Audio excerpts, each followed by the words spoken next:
How to create zones. Creating emergency lighting zones.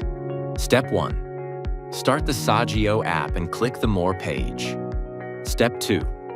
Then click the My Zones button. Step 3. Click Create in the top right and then click Confirm. Step 4. Input the name of the QR code and then click OK. Step 5. All zones can be found in the My Zones list and you can switch between them by clicking on them. Adding emergency units to zones. Step 1. From the Lights page, click the plus button in the upper left corner. Step 2.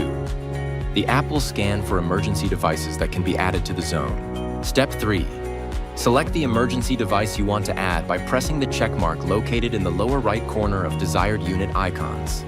Step 4. Click Add to associate all of the selected emergency devices into the zone. Step 5. Confirm by clicking the Add button in the dialog box. Step 6. Click the Back button to return to the Lights page. Confirm that all emergency devices have been added and successfully connected with the app. Visit the BeLuce website at beluce.com for additional product details on Sagio.